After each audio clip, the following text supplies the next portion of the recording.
Hi, and welcome to another episode of What's on Your Plate. We have a great show in store for you this week.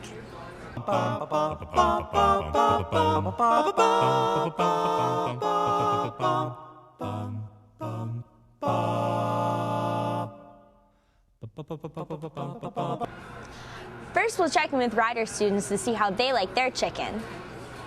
I prefer my chicken to be slow marinated in an Italian dressing, usually, and then grilled. I think the grill brings out the true flavor, holds the juiciness well, and I also enjoy the grill marks for visual appeal. I like chicken franchise. I mean, I like every type of chicken. I don't really have a specific brand or type, way it's cooked. I'll eat it. I eat chicken fingers with barbecue sauce. I like all types of chicken too, but ultimate favorite, Mickey D's chicken nuggets dunked in sweet and sour sauce. I'm gonna have to agree with you there, my friend. Those look pretty good, but I have something to spice it up a little.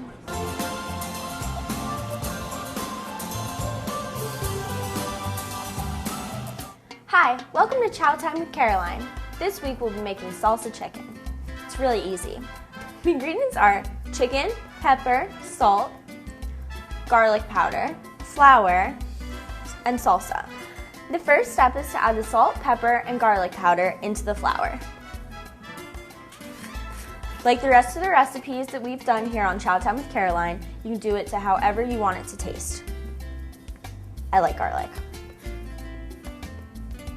The recipe calls for a dash of pepper. I'm going to put in 2 dashes because I'm a rebel.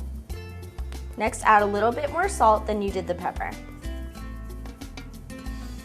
Next, take the chicken. Use tongs just for safety reasons, especially in school. Add it to the flour mix. You can put a couple at a time depending on your bowl size. Once each of the pieces are rolled in the flour, you can put it on the pan.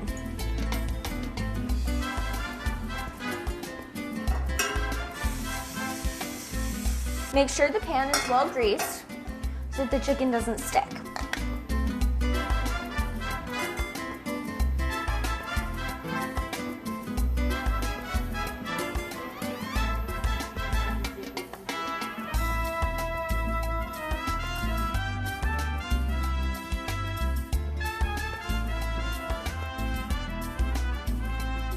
Once the chicken has started browning, you can start adding salsa.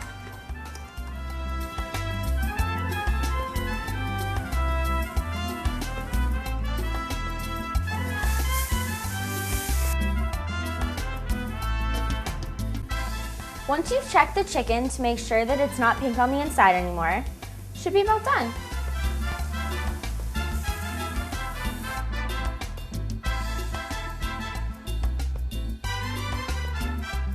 Once it's cooled off a little, it's ready to try.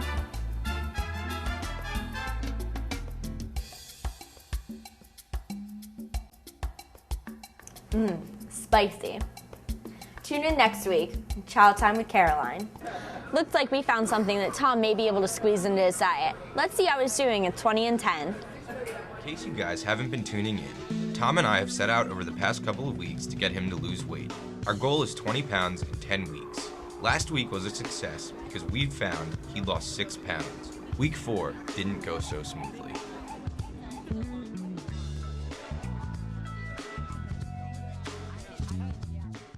This week, for me and Tom, did not go so well, unfortunately. Early in the week, we decided to weigh Tom, and the weigh-in went pretty bad. We found out that Tom actually gained some weight back, which unfortunately made him really discouraged to the point where, he didn't even want to work out for the rest of the week. So I thought, because, I want to help him along with this process, that, I needed to do something. And I decided to get in contact with a fitness professional here at Rider to give me more of an idea of, how to help him along and just some expert advice, because I thought that would be a good thing to get Tom, back on the right track. The man who I came in contact with, his name's Jared Green. He is the strength and conditioning coordinator for the athletes here at Rider. and he sat down with me, and we talked for a few minutes about Tom, about fitness, and he had some really good things to say. How long have you been a strength and conditioning coordinator here at Ryder? Been a strength and conditioning coordinator about 3 years, been certified for 10 years, been in the fitness field for ever since I got out of college. I've been doing this for about 20 years. What made you want to get involved with fitness and exercising? I think I've always been involved in athletics myself, and I was very interested in the exercise physiology end of my training. I just thought it was interesting how the body works, and merging those two different areas with the exercise and with the sports and with the coaching end of it. So it's interesting how it all kind of formulated. What are some of the benefits that you see to exercising, just for the average person or a guy like Tom? Now, for the college student, it's a great stress reliever exercise.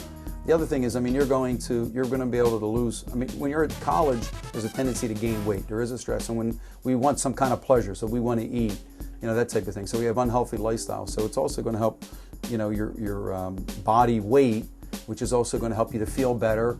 I heard of an interesting debate with the healthcare debate, in that the majority of problems that people develop, and he went through the whole list of them, diabetes and cancers and everything, are from obesity. Oh, yeah. And you've heard of the freshman 15, and the college students overeat. So there's a myriad of problems, but that's a couple right there. What kind of exercise program would you suggest for a guy like Tom? So for a Tom situation, I think the best way to go about doing this would be to do a circuit weight program. And what that would entail is grouping 3 exercises, a total of maybe 9 exercises per workout. But what I would do is I would pick 3 muscle groups. So for instance, I would pick a leg press, a bench press, and maybe an ab exercise. And what I would do is I would do 1 set of each of those. I would try to keep in a rep range of about 12 to 15 reps. So you want to do as many reps as you can with good technique, fatiguing around 12 or 15. Cool. And I would go right from that leg press, roll up that machine, go right onto that bench press, and do 12 to 15 reps. And then I'd go right into an ab exercise without stopping, and then do that 3 times. That makes sense. And the idea would be to do, if you're training 3 days a week, which is what I would recommend for Tom, I would hit each body part twice a week. Okay, so you just have to, those are the different motions in the muscle groups, and just spread it out over a 3-day period. Ideally, a day in between. So Monday, Wednesday, Friday is a perfect breakdown.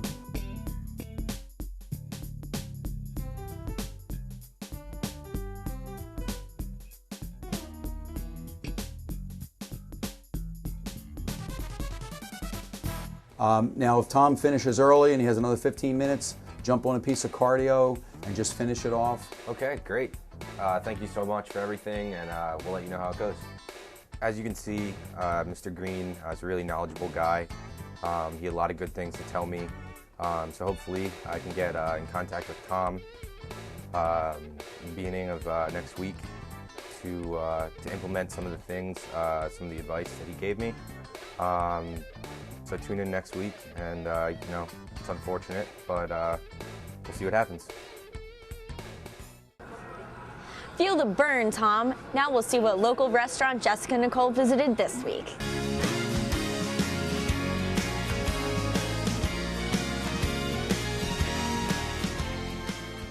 Each week, I will be highlighting one food establishment that is near campus.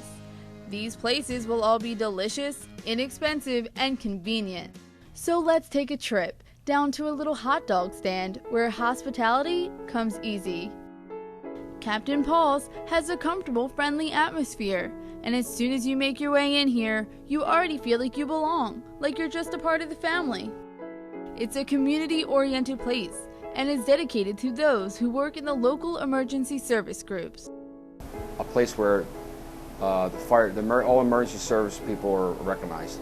I being a retired firefighter, and then all the police, the EMTs, the nurses, doctors, and all the people who we need in our life, we decided to make it into like a shrine to them. And as a tribute to September 11th, the number 343 is part of the restaurant logo. to honor the firefighters who lost their lives that tragic day. While this place certainly has great character, it also offers all kinds of delicious food that everyone is sure to enjoy. 'Cause no matter where you're from, you'll always feel like you're at the shore, with tasty snacks like funnel cake fries, nachos, and cheese fries. And of course, we can't forget the most popular item on the menu, the pillar of this very restaurant, the classic American favorite, the hot dog. You can spice up your hot dog any way you like, with cheese, sauerkraut, chili, and various other toppings. Captain Paul's even offers a great college special, which is 2 hot dogs, a bag of chips, and a soda, all for $5. And you can't forget the dessert. They have a wide variety of treats like ice cream, milkshakes, smoothies, and more. Here, you'll get more than delicious food. You'll get an experience that will last a lifetime. It's kind of a neat place to come to. It's they got a lot of stuff in here where you can look around. There's a lot of things. There's a lot of pictures on the wall. There's helmets. There's all kinds of other things to look at. Plus, you get treated well here. There's a smile on everybody's face when you come in. You get treated with respect, and the food's really good. So go stop by Captain Paul's Firehouse Dogs and try it for yourself. They are located on Princeton Pike in Lawrenceville, which is only a 5-minute drive. Or you can order in advance by calling 609-323-7253. And this has been Restaurant of the Week. I'll have to check that place out. Tune in next week for What's on Your Plate. Happy eating!